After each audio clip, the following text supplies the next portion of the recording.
Allah wa ufawwidu amri ilallah innallaha basirum bil ibad hasbiyallahu la ilaha illa huwa alaihi tawakkaltu wa huwa rabbul arsyil azim. Qala Allah ta'ala fi kitabihil karim hikayatan an nabiyillahi Musa alaihi salam. Rabbi syrah li sadri wa yassir li amri wahlul 'uqdatam min lisani yafqahu qawli. Para asatidah, para ibu-ibu sekalian, hafizani wa hafizakunallah. Wabil khusus segenap pengurus majelis taklim, ibu-ibu Masjid Babu Taubah,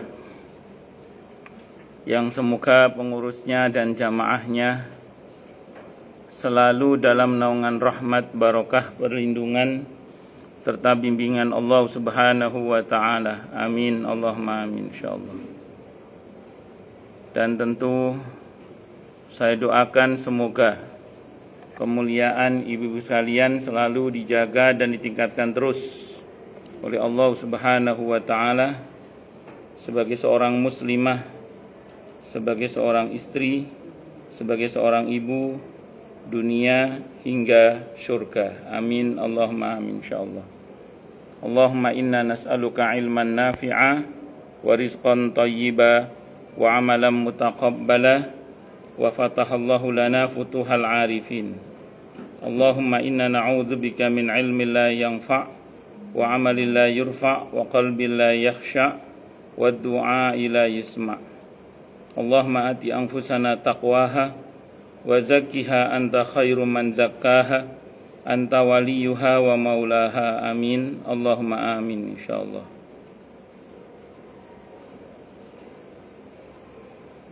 Masih melanjutkan kajian kita kitab Ar-Ruh karya Ibnul Qayyim Al-Jauziyah rahimahullah rahmatan wasi'ah wa rahimallahu ulama al-muslimin.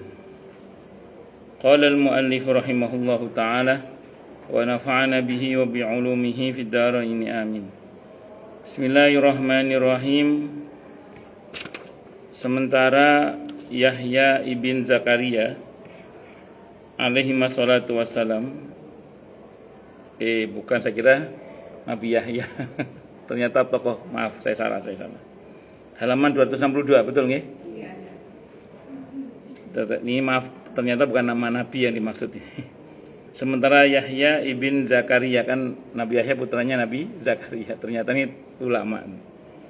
Sementara Yahya ibn Zakaria ibn Abu Zaidah rahimahullah meriwayatkan dari Daud ibn Abi Hindun, dari Ikrimah, dari Ibnu Abbas radhiyallahu anhuma. Ikrimah itu anaknya Abu Jahal, masuk Islam, jadi ulama besar, berguru pada Ibnu Abbas radhiyallahu anhuma. Kalau anaknya Abu Lahab yang masuk Islam namanya Darroh, perempuan, ulama juga, ulama besar, perempuan sahabiyah, namanya Darroh radhiyallahu anha. Anaknya Walid yang masuk Islam Khalid bin Walid radhiyallahu, gelarnya Saifullah. Jadi kalau ada istilah buah tak jauh jatuh tak bau dari pohonnya itu, ya buah jatuh tak jauh dari pohonnya, itu enggak selalu benar. Karena kadang ada buah yang jatuhnya itu di kali terus kentir. Ya, di antaranya ya ini, di antaranya. Allahu Akbar. Pun lanjut. Sampai mana tadi? Sebenarnya dari Ibnu Abbas radhiyallahu anhuma, beliau berkata, orang-orang Yahudi menemui Nabi Muhammad sallallahu alaihi wasallam. Lalu mereka bertanya tentang ruh. Namun beliau tidak langsung menjawab pertanyaan mereka sedikit pun. Lalu Allah menurunkan ayat yang artinya, dan mereka bertanya kepadamu tentang ruh. Yas'alunaka 'anir ruh. Qulir ruhu min amri rabbi. Katakanlah wahai Nabi, roh itu urusan atau ketetapan Rabbku, termasuk ketetapan Rabbku. Dan tidaklah kalian diberi ilmu kecuali sedikit. Wa ma utitum, dan tidaklah kamu diberi ilmu kecuali apa? Sedikit. Ini menunjukkan bahwa Nabi itu kalau jawab enggak ngasal. Nabi itu kalau ada pertanyaan jawabnya apa enggak ngasal. Makanya kan beberapa ulama kita itu kadang ada 40 pertanyaan yang dijawab itu cuma 4 kadang. Karena saking hati-hatinya di dalam menjawab. Maksudnya itu enggak dijawab langsung gitu loh. Itu seperti itu. Dan kebanyakan orang-orang yang berilmu itu memang tidak mau gegabah di dalam menjawab. Bahkan kadang ada jawaban itu yang kalau dijawab itu dikhawatirkan akan terjadi pertumpahan darah. Yang model begini biasanya ulama kita tidak mau jawab. Seperti pernah datang seorang tamu dari Afrika kepada Imam Malik dan bertanya tentang sesuatu yang kalau dijawab potensial konflik. Imam Malik tidak menjawab dan beliau mengatakan saya tidak tahu. Kata orang itu, ya Imam Malik,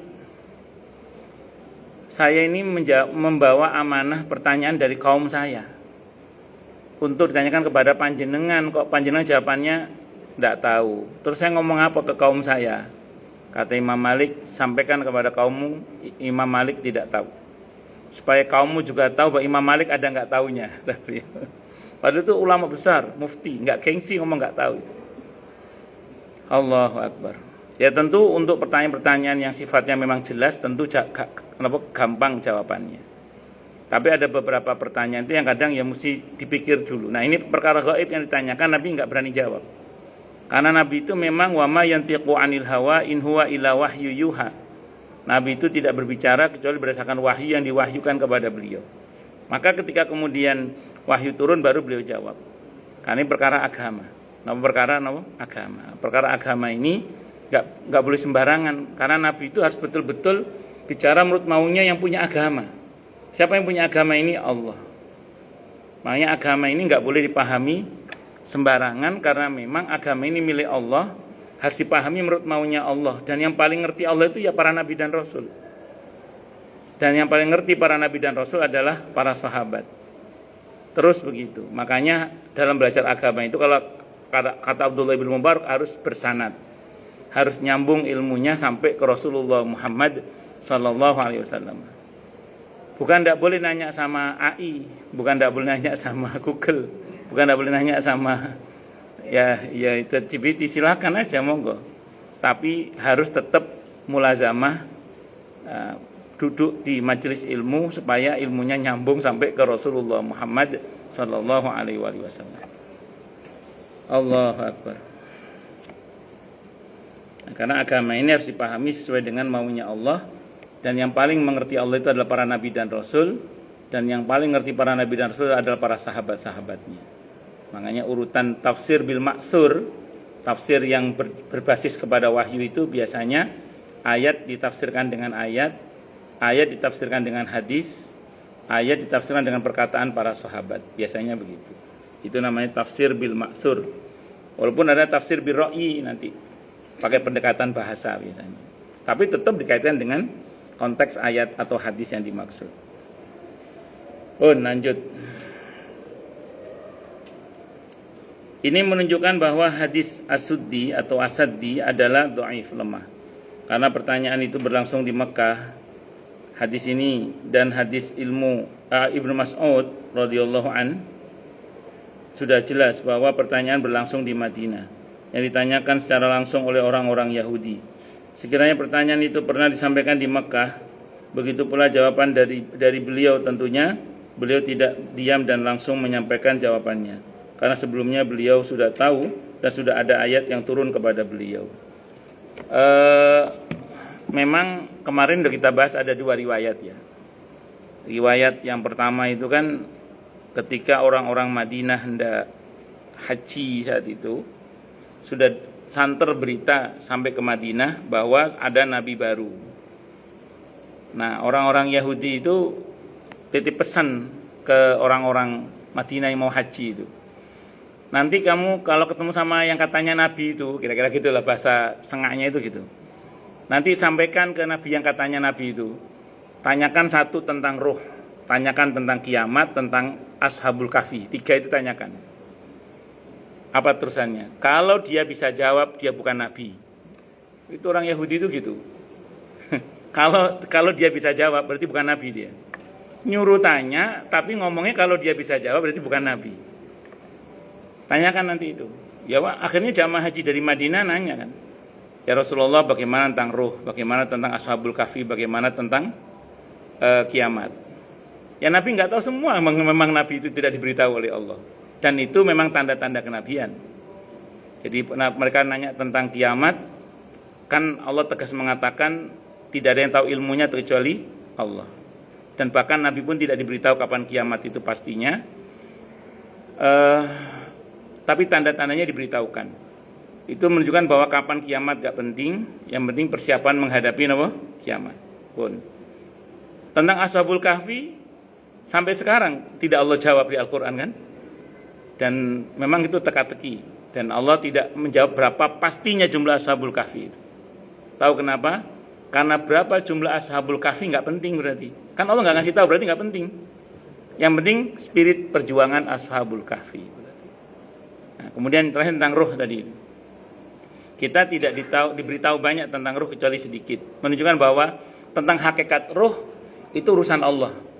Urusan kita adalah tidak usah ngulik yang gaib-gaib itu. Sekarang kita fokus pada tazkiyatun nafas saja, pembersihan jiwa, penguatan jiwa, agar supaya bersih jiwa kita, bening hati kita, sehingga bisa memantulkan cahaya Allah, cahaya ilahi. Itu seperti itu. Fokus qad aflaha man tazakka wa dzakara isma rabbih fasalla. Udah fokus itu aja. Enggak usah sibuk ngulik yang gaib-gaib karena itu buang-buang waktu. Karena Allah enggak ngasih tahu berarti enggak penting itu aja. Hakikat ruh itu berarti enggak penting. Yang penting itu apa? Bagaimana kita bersikap terhadap ruh, yaitu tazkiyatun nafas, pembersihan jiwa, penguatan jiwa. Tazkiyatun nafas, taqwiyatun nafas dan seterusnya itu. Pun lanjut. Nah, itu versi yang di Mekah pertanyaannya itu kurang lebih begitu kemarin. Nah, sementara versi riwayat yang kedua ini itu menyatakan tentang orang-orang Yahudi Madinah yang bertanya langsung kepada Nabi Muhammad SAW. Monggo depan kosong, sebelah samping, sebelah tengah kosong. Monggo Bu. Nah, monggo, silakan dipilih. Nah. Singkat kata singkat cerita. Kalau saya itu kok lebih condong begini ya. Saya kan termasuk ngajar Sababun Nuzul juga. Saya kan ngajar kitab Sababun Nuzul. Kadang memang satu ayat itu bisa turun 2 kali kadang. Satu ayat itu kadang bisa turun 2 kali. Termasuk surah. Itu bisa turun 2 kali. Jadi kalau saya kok lebih suka menggabung saja. Yang pertama ya benar, yang kedua ya benar. Tapi ini pendapat Ibnu Qayyim sah-sah saja, nggak ada masalah. Kayak Al-Fatihah itu turunnya 2 kali. Al-Fatihah, ya benar. Di periode Mekah turun, di periode Madinah juga turun Fatihah itu. Dan ada beberapa surah nanti kalau kita bicara Sababun Nuzul itu turunnya 2 kali. Untuk konteks yang mirip-mirip, yang kadang turun sebelum Nabi hijrah, kadang turun setelah Nabi hijrah. 2 kali turunnya kadang. Makanya kan kalau ibu pernah baca tafsir Al-Baqarah ini Madaniyah misalnya gitu ya. Kecuali ayat ini. Ini turunnya di Arafah. Tapi ini hitungannya masih Madaniyah karena bla bla bla. An-Nisa ini Madaniyah kecuali mesti gitu, ada begitu. Kalau ibu pernah baca ya. Kalau belum pernah baca ya tidak tahu. Jadi biasanya gitu yang pernah saya baca di tafsir-tafsir itu gitu. Nah, saya kan dari alhamdulillah masya Allah kalau Allah izinkan ngajar Sababun Nuzul itu sependek yang saya ketahui beberapa ayat, beberapa surah itu kadang memang turun 2 kali. Sehingga kadang Sababun Nuzulnya ya kadang di Mekah, kadang di Madinah. Bisa 2 kali begitu bisa. Itu begitu. Wallahu a'lam bishawab. Pun. Tapi ini pendapat Ibnu Qayyim kita hormati karena memang faktanya memang ada yang memilih ya. Ada jadi ulama itu kadang kalau ada 2 riwayat yang tampaknya bertentangan itu ada yang senangnya main tarjih itu ya ada. Tarjih itu diadu, 2 dalil yang sama-sama kuatnya itu dipilih nanti yang lebih kuat mana. Itu yang dipilih. Ya tidak apa-apa. Tapi ada yang mencoba mencari benang merahnya. Dikompromikan al-jam'u namanya. Ada al-bina. Al-bina itu coba cari benang merahnya. Ada keterkaitannya enggak itu? Itu biasanya gitu, biasanya. Allahu Akbar. Bun lanjut. Kalau saya memahami tentang diamnya Nabi untuk jawaban ketika di Madinah itu bukan berarti beliau tidak pernah ditanya sebelumnya. Bisa jadi memang sudah ditanya, tapi beliau sengaja diam karena nunggu siapa tahu ada informasi baru. Karena kalau Nabi masih sugeng pada masa itu, wahyu masih mungkin turun. Ibu-ibu perlu ketahui ya bahwa beberapa kesalahan Nabi itu kenapa sahabat tidak berani negur? Karena khawatir wahyu turun dan merubah atau merevisi yang sudah ada sebelumnya. Namanya apa? Nasikh mansukh. Contoh, saya baca dalam fikih sunnah itu ibu. Ada pernah Nabi sholat, harusnya 4 rakaat, tapi Nabi 2 rakaat salam. Padahal sedang di dalam kota. Itu sahabat tidak berani negur sampai Nabi salam. Begitu Nabi pergi ada seorang sahabat yang memberanikan diri namanya Dzulyatain. Ya, julukannya Dzulyatain namanya. Dia nanya, "Ya Rasulullah, apakah Anda lupa?" "Enggak." "Apakah sholat dikosor?" "Enggak juga," kata Nabi. "Tapi tadi cuma 2 ya Rasulullah." Nabi konfirmasi ke yang lain. "Apa betul?" kata dia. "Benar ya Rasulullah." Akhirnya Nabi balik menyempurnakan yang sisa 2 rakaat terus sujud sahwi. Ya, jadi itu menunjukkan bahwa sahabat itu enggak berani negur. Itu alasannya apa diantaranya? Karena khawatir wahyu masih turun. Siapa tahu rakaatnya asar didiskon jadi 2. Itu ya karena sebelumnya ini kalau kita baca riwayat tentang tarik tasyrik salat itu tadinya awalnya 2 loh Bu, enggak langsung 4-3 enggak. 2 awalnya. Awalnya kata Siti Aisyah gitu. Dan dulu salat awalnya boleh ngobrol. Salat itu boleh ngobrol. Allahu Akbar. Dari mana tadi? Dulu awalnya itu dulu gitu. Awalnya. Terus seiring berjalannya waktu terus Allah sempurnakan sampai seperti yang kita alami sekarang ini. Nah, pernah Nabi lupa surah juga pernah. Walaupun kalau kata Nabi, aku tidak pernah lupa. Manas itu walakin unsa. Aku lam unsi walakin unsa. Aku tidak pernah lupa. Yang ada aku dibuat lupa oleh Allah. Pernah Nabi lupa itu pernah. Dan Sayyidina Umar tidak mengingatkan. Setelah salat Nabi tegur Sayyidina Umar radhiyallahu anhu. "Kenapa tadi tidak kamu betulkan? Kamu kan tahu saya sedang salah, sedang lupa." Kata Sayyidina Umar, "Saya tidak berani ya Rasulullah karena takut wahyu sedang turun. Siapa tahu surahnya direvisi oleh Allah." Ya karena kalau ibu pernah baca ibu kan ngaji ulumul Quran yang hari Kamis itu kan nanti ada bab tentang mansukh tilawah itu. Mansukh tilawah itu teks Qur'annya oleh Allah yang ini dieliminir diganti dengan teks baru oleh Allah. Itu seperti berkaitan dengan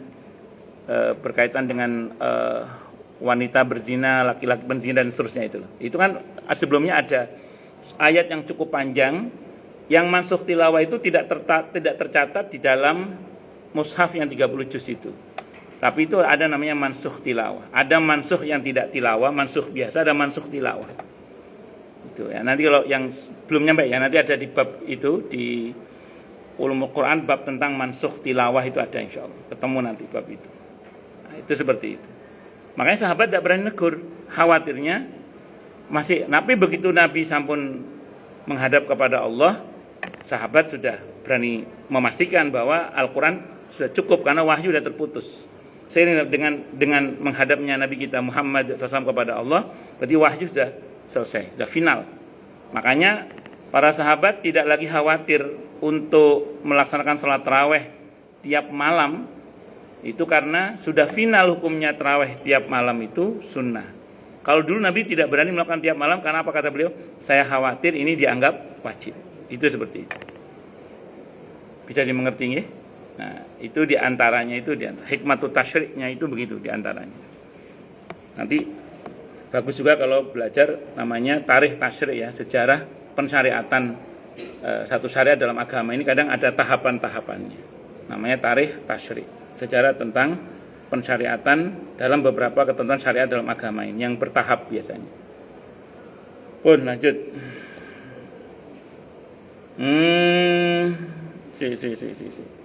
Terdapat kerancuan di Tadi mana Bu? Oh tadi ya. Terdapat kerancuan ini betul ya. Terdapat kerancuan di dalam beberapa riwayat dari Ibnu Abbas radhiyallahu anhu yang menafsiri ayat ini, entah yang berasal dari para rawi dan perkataannya yang mengalami kerancuan. Kalau kerancuan itu biasanya kalau dalam ilmu hadis namanya muttarib. Hadis muttarib itu hadis yang mengalami kerancuan. Kerancuan bisa dalam sanad, bisa dalam matan atau materi. Seperti biasanya kalau ada hadis muttarib, hadisnya dhaif, biasanya lemah, istilah gitu. Tapi rancu dan tidak rancu itu tergantung siapa yang menilai sebenarnya. Itu nggih. Seperti yang sudah kami sebutkan tentang riwayat As-Suddi atau As-Saddi rahimahullah, dari Abu Malik, dari As-Suddi rahimahullah. Begitu juga riwayat Daud ibn Abi Hindun dari Ikrimah radhiyallahu an dan As-Suddi rahimahullah yang berbeda. Dari dalam riwayat Daud bin Abi Hindun ini juga terdapat kerancuan Masruq bin Al-Marzuban dan Ibrahim ibn Abi Talib menyebutkan dari Yahya bin Zakaria dari As-Suddi atau As-Saddi bahwa orang-orang Yahudi menemui Nabi Muhammad sallallahu alaihi wasallam. Muhammad bin Nasir Al-Marwazi rahimahullah berkata, kami diberitahu Ishaq, kami diberitahu Yahya bin Zakaria dari Daud ibn Abi Hindun dari Ikrimah dari Ibnu Abbas radhiyallahu anhuma. Dia berkata, orang-orang Quraisy berkata kepada orang-orang Yahudi, berikan kami masukan agar bisa kami tanyakan kepada orang ini. Maka mereka berkata, tanyakan kepadanya tentang roh. Maka turun ayat ini, ayat tadi itu. Riwayat ini bertentangan dengan riwayat lain dari Ibnu Abbas dan hadis Ibnu Mas'ud. Ada riwayat ketiga adalah dari Ibnu Abbas Al-Hushaim. Ada riwayat ketiga dari Ibnu Abbas. Hushaim berkata, kami diberitahu Abu Bishr dari Mujahid dari Ibnu Abbas. Dia berkata, katakanlah roh itu termasuk ketetapan Allah. Ciptaan dari ciptaannya rupa seperti rupa Bani Adam. Tidak ada seorang malaikat yang turun dari langit melainkan dia disertai satu dari roh itu. Ini menunjukkan bahwa roh yang dimaksudkan ini bukan roh yang ada pada diri anak Adam. Ada riwayat keempat, berarti rohnya siapa tadi? Berarti roh yang dimaksud adalah malaikat Jibril. Waruhu fiha biidni rabbihim min kulli amr. Jadi roh yang dimaksud adalah malaikat Jibril. Ada riwayat keempat dari Ibnu Abbas radhiyallahu anhuma. Ibnu Manda berkata, Abdus Salam bin Harb meriwayatkan dari Khusaif, dari Mujahid, dari Ibnu Abbas tentang firman-Nya yang artinya, dan mereka bertanya kepadamu tentang roh. Katakanlah roh itu termasuk ketetapan Rabbku yang turun dengan bentuk jadilah kun. Kemudian disebutkan di dalam Khusaif dari Ikrimah dari Ibnu Abbas bahwa dia tidak menafsir roh ini. Abstain, enggak mau komentar. Roh ini maksud apa? Yang pertama berarti roh yang turun bersama malaikat berarti malaikat Jibril.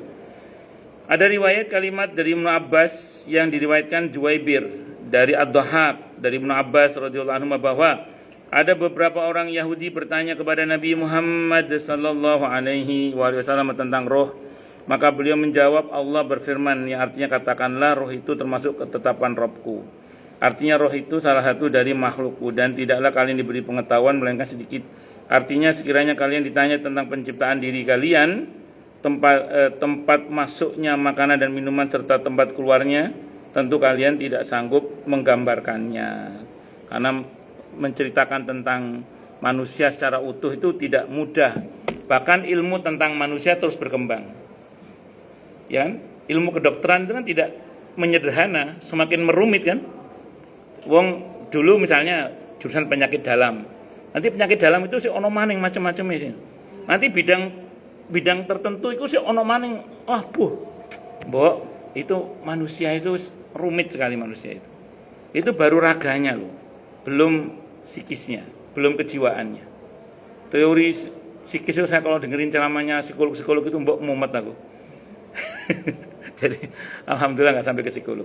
Jadi artinya rumit, manusia itu rumit gitu, sesuatu yang rumit. Makanya kan Allah cuma menyerahkan wistah, gak usah ngeluh perkara ngono kuwi. Wis fokus pada tazkiyatun nafas saja. Makanya saya pribadi itu terhadap pembahasan terkait dengan ruh yang terlalu dalam itu saya lebih suka abstain saya itu. Wis sampeyan cak sing mikir gak mikir wis aku bagian sing nglakoni sing gampang-gampang wae lah gitu. Saya terjemah ya. Wis itu urusan sampeyan sing mikir bagian yang jeru-jeru itu. Saya yang ringan-ringan saja lah. Yang ya ada lagi ya itu tadi perkara-perkara yang sifatnya terlalu apa namanya ya. Ya memang itu urusan Tuhan kita itu. Kita enggak tahu menahu kecuali sedikit. Makanya fokus pada tazkiyatun nafas saja. Lebih baik fokus pada tazkiyatun nafas. Bahwa ada pakar-pakar yang mendalam itu yang monggo mawon. Yang bagian yang suka pusing-pusing semonggo lah. Saya bagian yang sebagian ngopi aja lah. Yang penting fokus pada tazkiyatun nafas, pembersihan jiwa. Tapi kita harus peka ya, kita harus peka terhadap diagnosa terkait kesehatan jiwa kita, roh kita itu. Begini maksud saya.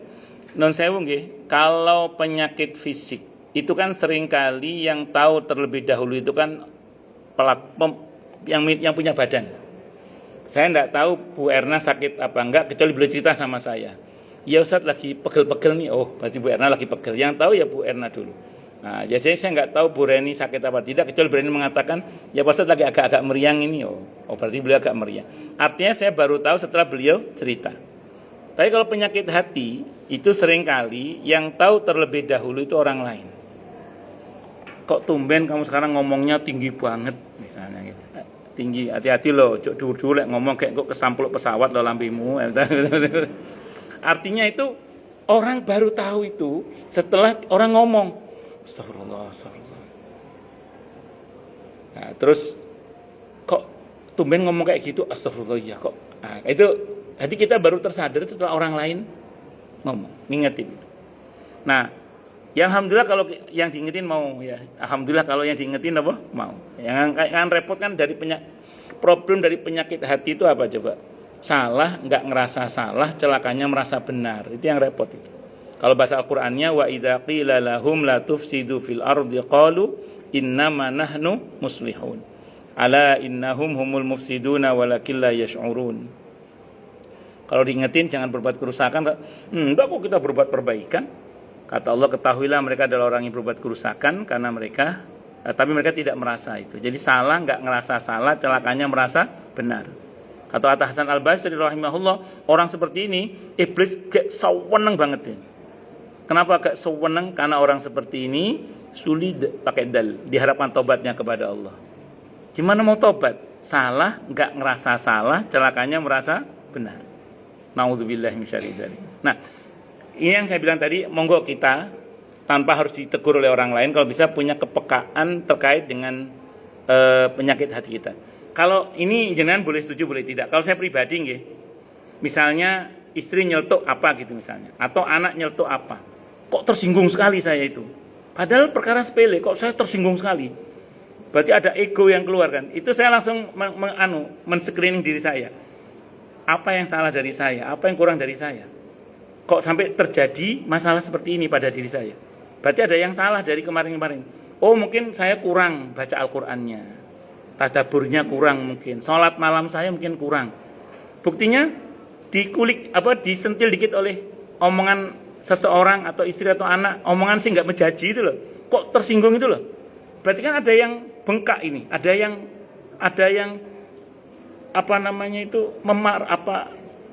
sensitif itu. Kalau orang memar itu iritasi pada hati saya berarti. Ada apa? Itu gitu. Loh, kan gini Bu, kan orang itu kalau insyirahu sadri, kalau dadanya lapang, makanya kan Nabi dilapangkan dadanya oleh Allah, alam nasyrah laka sadrak. Kalau Nabi Musa minta dulu baru dilapangkan. Rabbi syrah li sadri wa yassir li amri wahlul 'uqdatam min lisani yafqahu qawli. Itu Nabi Musa minta baru dilapangkan.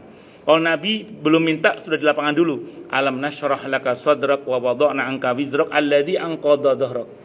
Artinya apa? Yang tadinya jadi beban buat Nabi itu jadi tidak jadi beban. Kenapa? Karena dada beliau udah lapang dan kuat. Dada itu kalau lapang, jangan masalah kecil, masalah besar masuk. Bisa diterima, bisa ditahan, kuat dia gitu. Tapi kalau dada itu sempit, jangankan masalah yang besar, masalah kecil nggak masuk, nggak sanggup nampung, nggak bisa menahan dia. Apalagi terus lemah.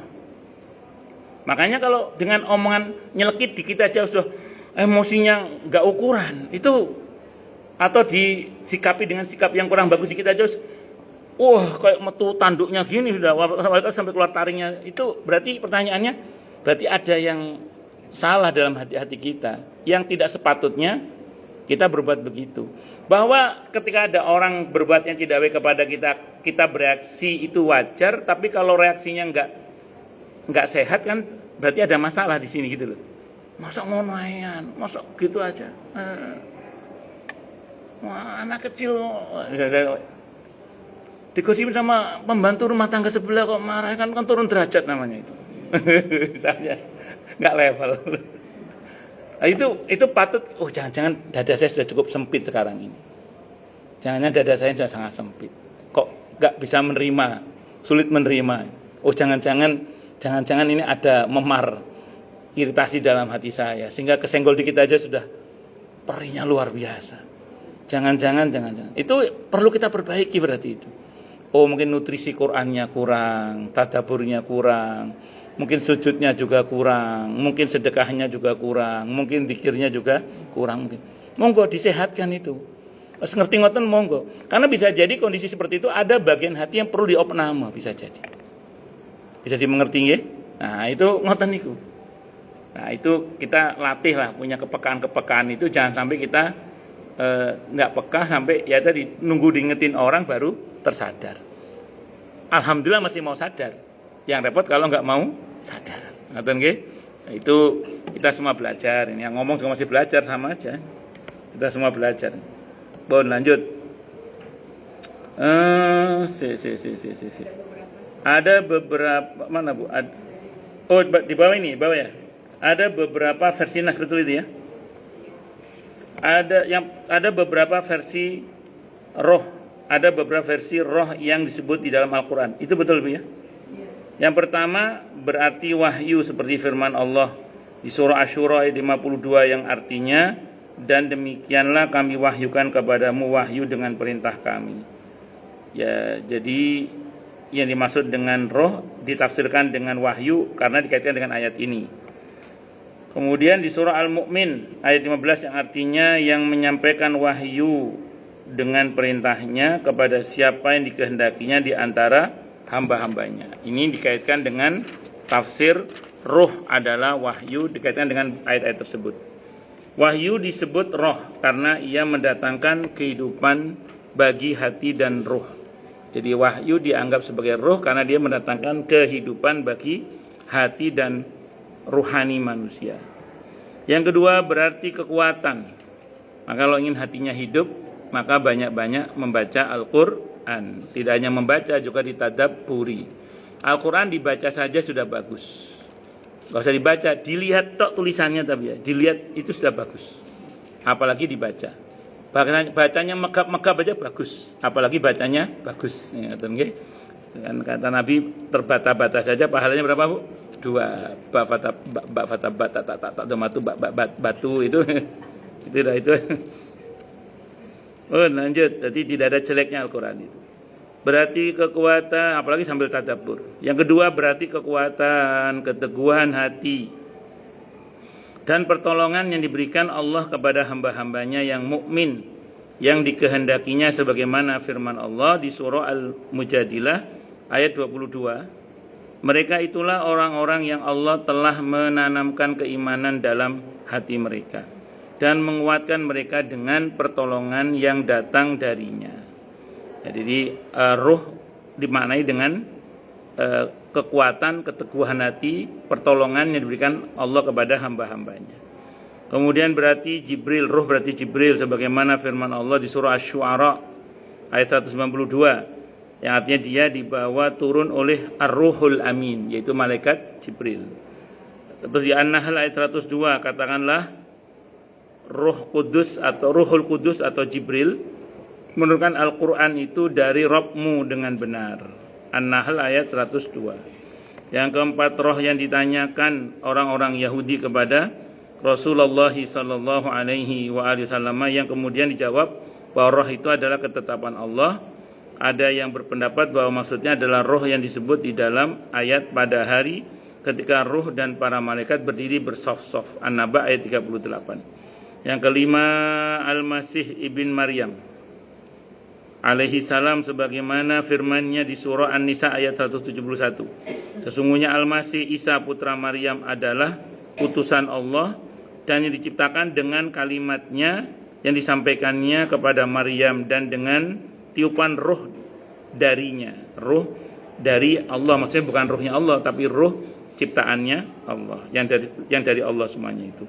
Sedangkan ruh Bani Adam tidak ada yang disebutkan dengan kata ruh di dalam Al-Quran, melainkan dengan kata jiwa, seperti firman-Nya, hai jiwa yang tenang, ya ayyatuhan nafsul mutmainnah. Dan di surah Al-Qiyamah ayat 2, dan aku bersumpah dengan jiwa yang amat menyesali dirinya sendiri. Dan yang di surah Asy-Syams ayat 77 sampai 8. Wa nafsi wa ma sawaha fa'alhama fujuraha wa taqwaha itu. Kemudian di surah Al-Imran 185, tiap-tiap yang berjiwa akan merasakan mati. Kullu nafsin dha'iqatul maut. Sedangkan di dalam As-Sunnah disebut dengan kata ruh. Sebelum masuk ke As-Sunnah ya. Berarti dalam hal ini Ibnu Qayyim beda sama Imam Al-Qurtubi ya. Kalau Imam Al-Qurtubi dalam kitab At-Tadhkirah yang sudah kita kaji, yang ibu-ibu ingat semua itu, beliau termasuk ulama yang berpendapat, dan saya termasuk yang sama dengan Imam Al-Qurtubi ya, biar saya nggak usah pusing-pusing. Ya, saya berpendapat kalau kata Imam Al-Qurtubi, ruh dan jiwa itu sami mawon, kata beliau. Ar-ruh dan an-nafas untuk manusia ya, untuk manusia itu sama saja. Ruh dan nafas untuk manusia maksudnya ya, tidak dalam konteks tafsir tadi ya. Kalau tafsir memang macam-macam konteksnya ruh, tapi dalam pengertian untuk manusia, ruh dan nafas kalau kata Imam Al-Qurtubi sami mawon. Kalau kata Ibnu Qayyim versi Quran beda. Sekarang versi hadis kita lihat. Saya tadi mau ngomong, tapi di hadis Nabi menyebut ruh, tapi kita baca dulu aja. Apa kata Ibnu Qayyim kalau dalam hadis? Sedangkan di dalam As-Sunnah disebutkan dengan kata ruh. Nah ini tadi kan, dan juga jiwa. Maksudnya mereka, keberadaan ruh ini termasuk ketetapan Allah, bukan berarti menunjukkan bahwa ruh itu lama dan bukan makhluk. Jadi akan tetapi tetap dia adalah makhluk ya, bukan qadim, bukan Allah, dia bukan sama dengan Allah, bukan dia makhluk tetap. Tentang dalil yang mereka pergunakan berupa pengaitan atau penggabungan ruh itu dengan Allah dalam firman-Nya, kutiupkan kepadanya ruhku. Harus diketahui bahwa apa yang dikaitkan dengan Allah ini ada dua macam. Yang pertama, sifat-sifat yang tidak bisa berdiri sendiri, seperti ilmu, kekuasaan, perkataan, pendengaran, penglihatan. Ini merupakan pengaitan sifat kepada sesuatu yang disifati ilmu Allah, perkataan Allah, sifat kalamnya Allah, sifat kehendaknya Allah, sifat kekuasaannya Allah, sifat hidupnya Allah, merupakan sifat-sifat milik Allah yang bukan makhluk. Begitu pula wajah dan tangan menurut Ibnu Qayyim loh ya. Saya mau terangkan dulu gini. Allah kan punya sifat-sifat, sifat melihat, mendengar, maha kuasa, maha berkehendak dan seterusnya itu. Itu sifat-sifat Allah. Nah, sifat itu menempel pada zatnya, tidak terpisah. Itu sependek yang saya pahami dalam akidah Ahli Sunnah. Berbeda dengan Ahli Sunnah itu Mu'tazilah. Kalau Mu'tazilah itu berpendapat bahwa sifat Allah tidak menempel pada zat Allah. Allah sendiri, sifatnya sendiri.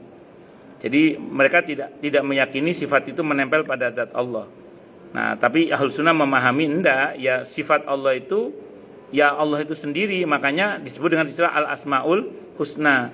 Maka Allah itu siapa? As-Sami, Al-Basir, Al-Hakim, Al-Wadud, itu Allah semua.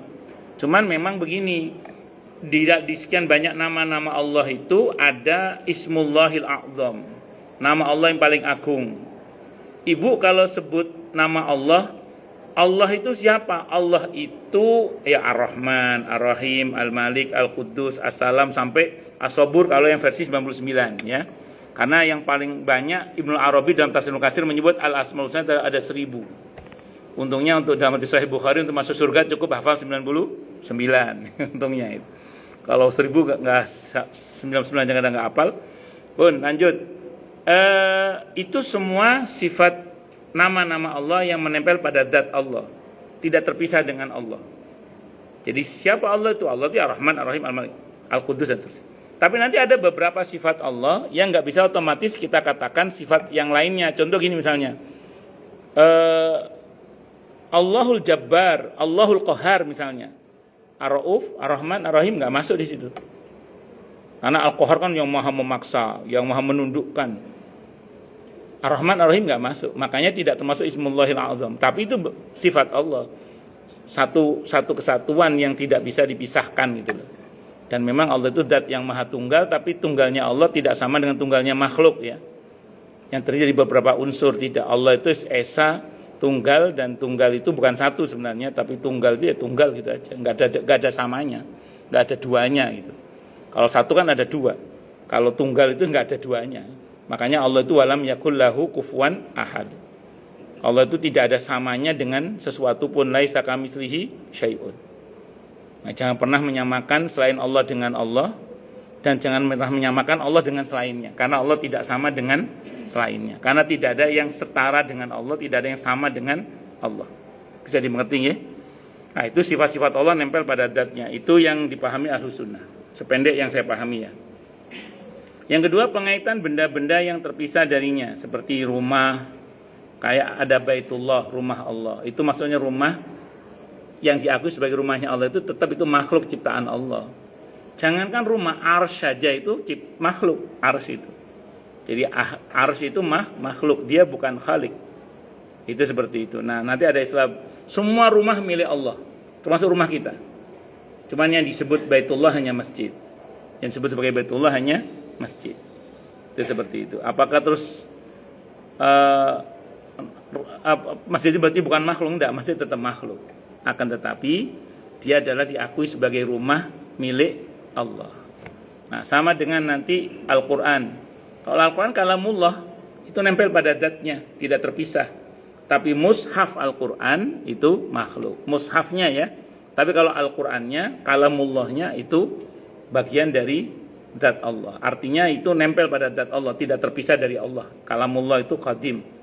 Makanya dalam akidah ahli sunnah, Al-Quran itu qadim, dia bukan makhluk. Beda dengan Mu'tazilah. Kalau Mu'tazilah memahami Al-Quran itu makhluk. Itu seperti itu. Terus kemudian hal ini merupakan pengaitan makhluk kepada Al-Khaliq. Seperti rumah milik Allah, onta milik Allah, kayak ontanya Nabi Soleh itu. Kemudian hamba milik Allah, maksudnya hamba milik Allah, Rasul milik Allah, dan ruhullah, ruh milik Allah maksudnya. Bukan berarti menempel pada zat Allah, tapi ciptaan Allah. Hal ini merupakan pengaitan makhluk kepada Khalik. Al-Khalik, sesuatu yang dibuat kepada pembuatnya. Tapi ini merupakan pengaitan yang mengharuskan pengkhususan dan pemuliaan yang bisa membedakan apa yang dikaitkan kepadanya dari yang lain. Seperti sebutan Baitullah, rumah Allah. Meskipun semua rumah merupakan milik Allah, termasuk rumah kita. Begitu pula sebutan onta Allah. Meskipun semua onta adalah milik Allah, tapi yang dikhususkan adalah ontanya Nabi Soleh dan makhluknya.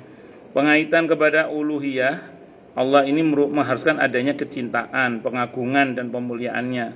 Berbeda dengan pengaitan secara umum kepada rububiyahnya, yang mengharuskan penciptaan dan pengadaan Allah. Pengaitan secara umum mengharuskan penciptaan, dan pengaitan secara khusus mengharuskan pilihan Allah menciptakan menurut kehendaknya dan memilih di antara apa yang diciptakannya, sebagaimana firman Allah Ta'ala, dan Rabbmu menciptakan apa yang dia kehendaki dan dia memilihnya. Surah Al-Qasas ayat 68. Wa rabbuka yakhluqu ma yasha'u wa yakhtar. Dan Tuhanmu Allah menciptakan apa saja yang dia kehendaki dan dia memilih. Semua rumah milik Allah, tapi Allah bilang rumah milik Allah hanya masjid. Makanya orang kalau jadi pengurus masjid itu jadi pengurus rumah Allah. Kalau orang kerja di rumah seorang pemilik rumah yang kaya dan baik hati saja diperhatikan, apalagi dia kerja di rumah Allah. Makanya kalau orang ikhlas menjadi pengurus rumah Allah, tidak mungkin Allah cuek kepada orang itu. Tidak mungkin Allah cuek, tidak mungkin. Wong kita kerja di rumah orang yang kaya, yang dermawan, yang baik hati saja kita diperhatikan. Apalagi kalau kita kerja di rumah milik Allah, yang Allah itu maha baik, maha kaya, maha segala sesuatu, maha dalam segala-galanya lah. Maka tidak mungkin Allah cuek. Tidak mungkin Allah cuek. Orang yang jadi pengurus masjid dengan ikhlas, tidak mungkin. Pengurus MTI, termasuk pengurus MTI termasuk. Karena kan bagian dari yang memakmurkan masjid. Tenang aja. Itu sebetulnya. Allahu Akbar. Pun. Bersyukurlah kalau kita dipilih oleh Allah untuk menjadi pengurus masjid. Masuk dalam ayat wa rabbuka yakhluqu ma yasha'u wa yakhtar. Dan Allah menciptakan apa saja yang dia kehendaki dan dia memilih di antara ciptaan-ciptaannya itu. Allahu Akbar. Pengaitan roh kepada Allah merupakan pengaitan yang bersifat khusus dan bukan umum. Wallahu a'lam bishawab. Insyaallah nanti kita akan bahas. Monggo yang mau nanya dulu, kalau nggak ada saya teruskan. Kalau nggak ada saya teruskan. Monggo silakan. Yang mau tanya, protes, marah boleh. Masalah itu masalah yang lain boleh, monggo kalau ada tapi. Nggih, monggo. Nggih.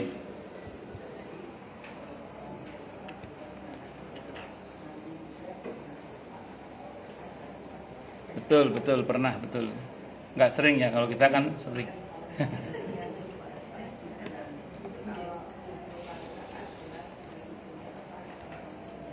Oke.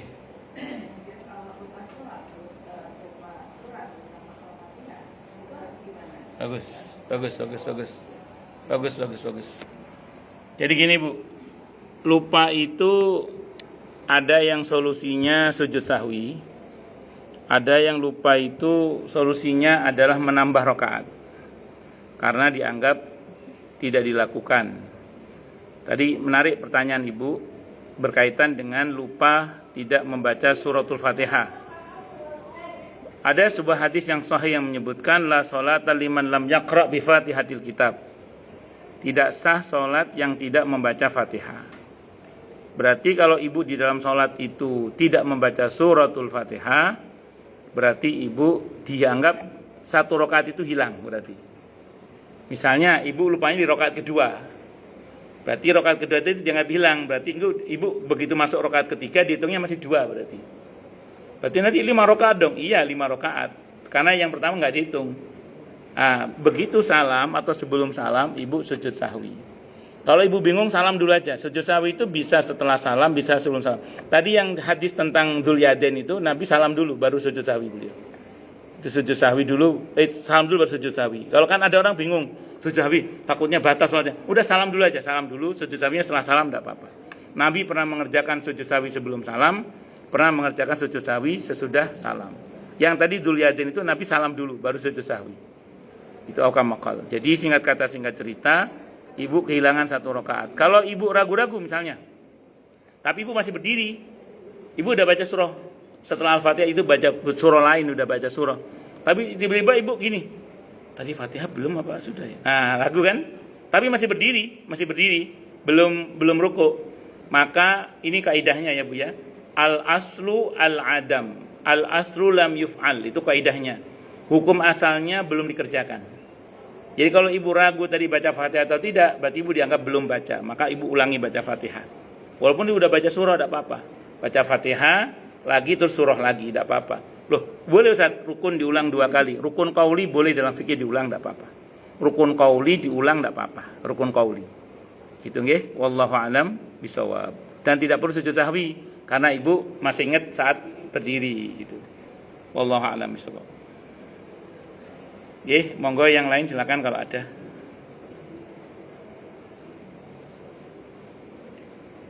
Jelas semua atau tidak jelas semua? Oh nggih, monggo Bu. Nggih.